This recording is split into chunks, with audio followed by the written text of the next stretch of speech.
Hi home bakers! Today I'm in the kitchen making peach danishes. This recipe has buttery, flaky layers of pastry, fresh juicy peaches, and a sweet glaze on top. They're the perfect seasonal treat for breakfast or your afternoon coffee break. There's nothing quite like a warm homemade peach danish fresh out of the oven. This recipe has all the elegance of your favorite bakery, but tastes even better from scratch. This buttery, flaky dessert is the perfect way to enjoy peach season. So let's get into the kitchen. This is how I make a homemade peach danish. I'm going to start this recipe with the pastry for the danishes. Or you can make this recipe super quickly and easily by just buying some pastry from the store. To make this recipe from scratch, in a large bowl, I'm going to mix together 3/4 of a cup of warm milk with 1 teaspoon of sugar. Sprinkle on top 1 packet or 2 1/4 teaspoons of dry active yeast. I'm going to set this aside for a few minutes for the yeast to soften and become foamy. Then I'm going to add in 2 cups of all-purpose flour and a 1/2 teaspoon of salt. I'm going to be kneading mine in a stand mixer with the dough hook attachment, and I'm just going to let it mix and knead until the dough is smooth and elastic. If you're using a stand mixer like me, it can take 15 to 20 minutes for the dough to become smooth and stretchy enough. To check it, just grab a little piece of the dough and try to stretch it out until you can see the light shining through it without it ripping or tearing. And now that my dough has finished kneading, I'm going to place it into a bowl, cover it, and let it sit in a warm spot until it's doubled in size.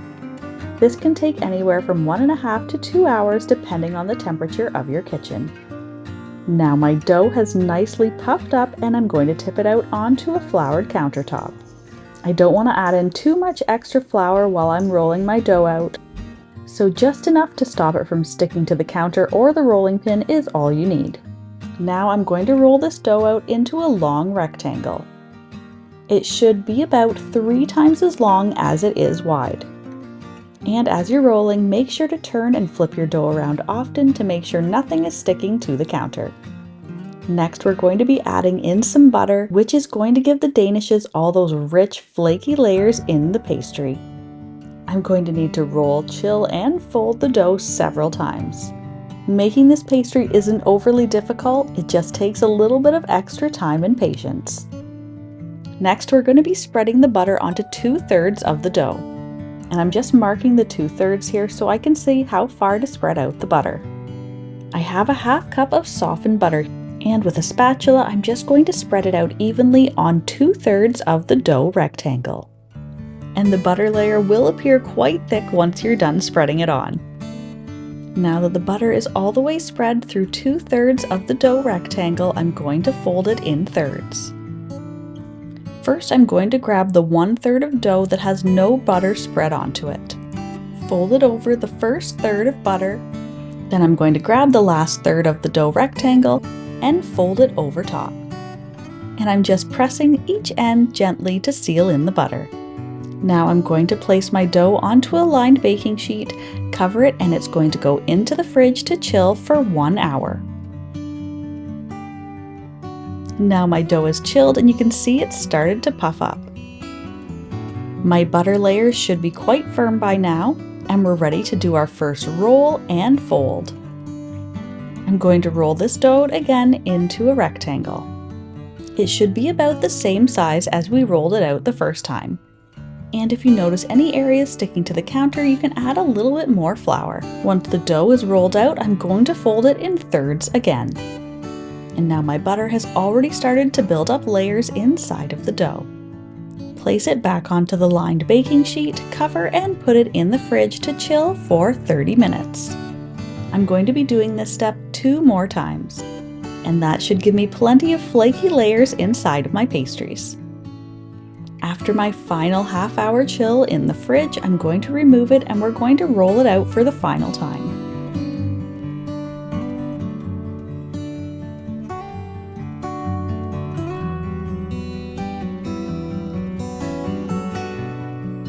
And while I'm waiting for that, I'm going to get started on the cream cheese filling.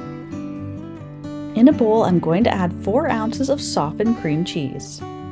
I'm going to be sweetening mine with honey today, This is going to add in the sweetness I need and a little added floral flavor to complement the peaches. Along with the honey, I'm going to add in a half teaspoon of vanilla extract and a quarter teaspoon of salt. Mix this all together until everything is smooth and evenly incorporated into the mixture. It should feel smooth, creamy, but still hold its shape when you scoop it into the center of each Danish.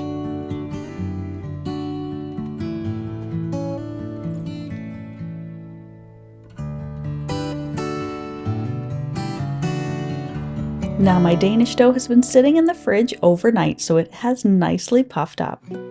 And I'm ready to roll it out for the final time. This time, instead of rolling it out into a long rectangle, we're going to be rolling it out into a square. Mine is 12 inches by 12 inches, which is the perfect size to give me 9 even pastries. You don't want to roll out the dough too thinly here, or you won't get as many delicate flaky layers in your pastry. Also, before I cut my pastries out, I'm just going to clean up the edges of the dough. I'm just using a pizza cutter here. It just helps me get nice, straight, even lines, but of course you could also just use a knife. And then I'm ready to measure out the pastries. To get 9 pastries out of my dough, I'm going to make a mark every 4 inches on each side of the dough square. Then I should easily be able to cut out my 9 equal pastries. There are a few different ways to shape your danishes.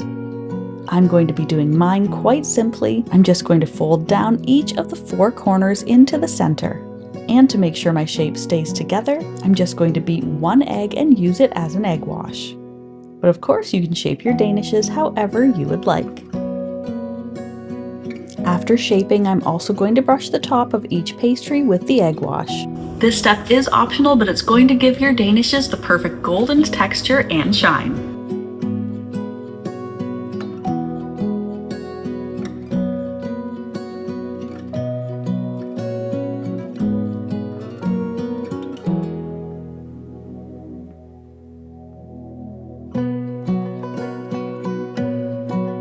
Now that my danishes are shaped, it's time to add in the filling.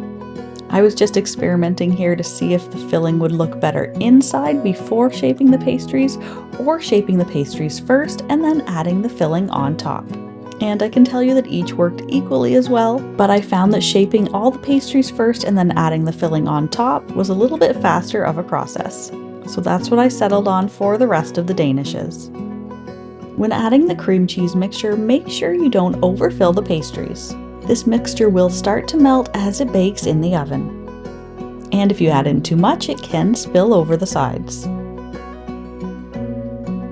And now comes the best part, the fresh, ripe peaches. Cut in half and remove the stone from the peach. Then cut each half into slices. Arrange your slices on top of each pastry. I'm going to set this aside in a warm spot for the danishes to puff up again. This step takes about a half hour depending on the temperature of your kitchen. Then they're ready to bake in my preheated 425 degrees Fahrenheit or 220 degrees Celsius oven. And I'm going to bake them for 3 minutes. Then without opening the oven, I'm going to reduce the temperature to 375 degrees Fahrenheit or 190 degrees Celsius. And they're going to continue to bake for another 20 minutes, or until they're nicely golden on top. Remove them from the oven and allow them to cool slightly. And while I'm waiting, I'm going to mix up the glaze. In a bowl, whisk together a half cup of icing sugar with a half teaspoon of vanilla extract, a quarter teaspoon of salt, a half teaspoon of lemon juice, and 2 to 3 tablespoons of cream, depending on how thick or thin you want your icing to be. Mix this until you have a smooth, runny glaze. I'm going to drizzle this generously over top of each pastry. And this is going to make them look like they come straight from your favorite bakery. These pastries are best served warm and fresh. And these beautiful golden pastries are as impressive as they are delicious. Enjoy! And as always, you can find a link to the full written recipe in the description box below. If you're a fan of deliciously simple vintage recipes and old-fashioned skills, then you'll want to check out this next video.